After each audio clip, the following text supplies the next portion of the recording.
part of the press conference. We've got Felipe Nasr from JOX Dragon, Jerome D'Ambrosio from Mahindra Racing, who's in a chirpy mood, and Pascal Wehrlein, also from Mahindra Racing. And at some point we will have... Oh, here he is, Antonio Felix da Costa from BMW I Andretti Motorsport. Desert my party. I know, man. I'm so sorry. You missed a good one. I saw some stuff, yeah. So, Antonio. Yeah, you missed it. We'll start with you. You missed it. Welcome to Hong Kong. Another great drive in... are you listening? Yeah. Okay. Another great drive in Mexico City. How do you feel coming into this weekend, second in the championship? Hi, everyone. I feel good, man. It's all I wanted from Mexico is just to... Because we either win it or bin it, you know, and it cannot be that way. So all I wanted from Mexico was just to finish on a decent place and start to build a momentum for ourselves. You know, so when I was behind Seb with like 7 or 8 laps to go, I was telling my guys, look, I'm just going to stay here, pick up the pieces if something happens. And yeah, and then a bit like with like 4 laps to go, I could then realize like they weren't going to make it. So, okay, it's a podium, it's good. Man, let's stop that. Is that you, naked? Was that you? Sorry. Yeah, so then I quickly realized, you know, we had a podium chance, and that was good. And then obviously, to be honest, on the last lap, I left a little bit of a gap on purpose to Pascal and Lucas, just, you know, if they kind of came together in a chicane or something and they jammed the whole thing up, I didn't want to get caught up on that. So luckily, Edo behind me was on the same kind of mood. You know, he wasn't being the Edo that we know and being super aggressive, so it was all good. And yeah, so we were a bit lucky in Mexico, but, you know, for once, yeah, I'll take it. And what do you make of the track here? You've obviously raced here before. Does it suit your style? Do you think it'll suit your car? Yeah, this is probably the first proper Formula E race of the year as we know it, you know.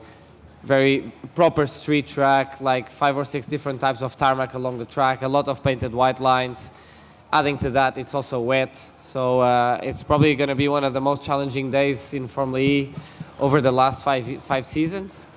I do like it, yeah. It's the bigger the challenge, the better for me, I think.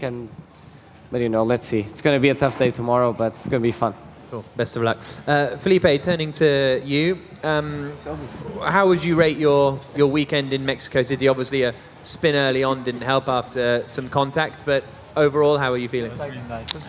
Well, normally, as a race driver, you tend to test then race. I think I did the opposite. I raced, then I tested. So it was a bit challenging from this side, you know, just to get into the series. Pretty much unknown. You know, I had a few simulator sessions before heading to Mexico, which were helpful, you know, to understand the system and the car itself. But the very first laps I did in that weekend, you know, it was like, wow, it's all different to what I know. But all in all, it was going well, you know, the progression on every session into qualifying, you know, as I said, I had non-experience before. And it was going well until lap 3 in the race. I had that contact from the rear, and that pretty much ended up my race. But I'm looking forward to this weekend now. You know, have done the test on Sunday in Mexico, feeling a lot more prepared and ready to go. And what do you make of the circuit here? Obviously very different to the Mexico one. Yes, and it's wet, and it looks to be wet all weekend. So it's going to be a new challenge for everybody, I guess. As Antonio mentioned, you know, it's a proper street circuit, you know, with all, you know, rough tarmac and, you know, all kinds of difficulties that it can input to the drivers. But I'm looking forward to it. You know, it's, again, building up from Mexico. And, yeah, I can't wait to get my first few laps and see how it is. Best of luck. Thanks, man. Jerome. Hello, Jerome. Hi, Jack. Thank you for joining us for both our 50th and your 50th E-Prix. What do you make of the championship as a whole from when you started with Dragon 4 years ago, 5 years ago?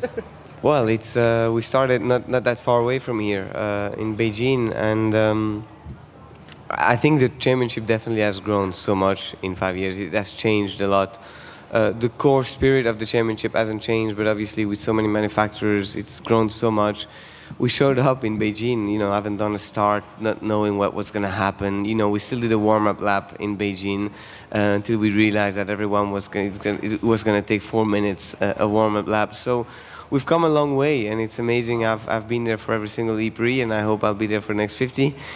It's good to start this weekend in such a position as well, and I'm enjoying this year so much. So yeah. We've got a question from a fan on YouTube. How do you guys prepare for what might be the first ever wet race? Well, you don't prepare any differently than you do for any other E-Prix.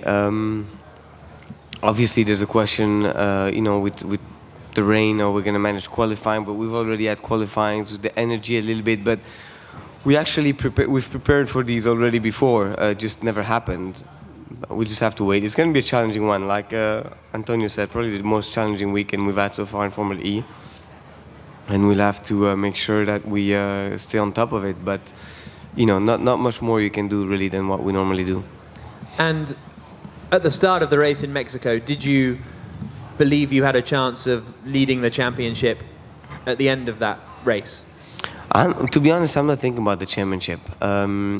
It's way too early to do that, and I think with the qualifying format, with Group 1 being, I mean, here shouldn't impact too much with the rain, but with Group 1 always being, with the first 5 in the championship always being in Group 1, I don't think that anyone's really going to take a huge lead in the championship. So I think you just have to go race by race, do the best. Last weekends were in the end, were quite messy for me, especially in qualifying. In Santiago, I made a mistake. I was impeded in Mexico, but managing to still, out of those 2 race weekends, score points, and in Mexico some good points, is what will make the championship, I think.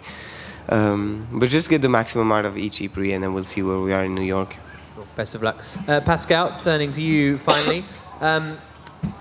A very dramatic start to your season. You could have won races, you haven't won races. How do you feel it's gone? You must be pretty pleased. Yeah, really positive about it. So I'm happy about the pace, about my own, but also about our team performance. So no, we are doing good, and obviously we didn't extract always the maximum, which is a bit of a shame, but yeah, there are more positives. A question from a fan on YouTube. What do you make of the 5-second penalty given to you in the last race in Mexico City? I don't think about it anymore, because, you know, with the stewards, there's anyway nothing you can do and nothing you can change. And if you start to complain, you will get more penalties in the future. So I don't think about it. Okay. And how are you? It's like that. No, is that true? Always. Everybody's looking at you like that isn't true. Do you agree, or? Come on, agree. It wasn't fair, though. Oh, you don't think it was fair, Antonio? Thank you. Okay, on the limit. Okay. It's one more penalty for Felix in the future. It was fair. How are you enjoying your time with Mahindra, with Jerome? How's that all going? Really good. Really good. No, we are having a really good time, and you know, I'm enjoying racing more than I've ever done, and also. Yeah, show them that picture, man. You know, also off the track, we are having a lot of fun. So we had a good party last weekend together, Jerome's party. So yeah, anyway, we have a good time. Yes.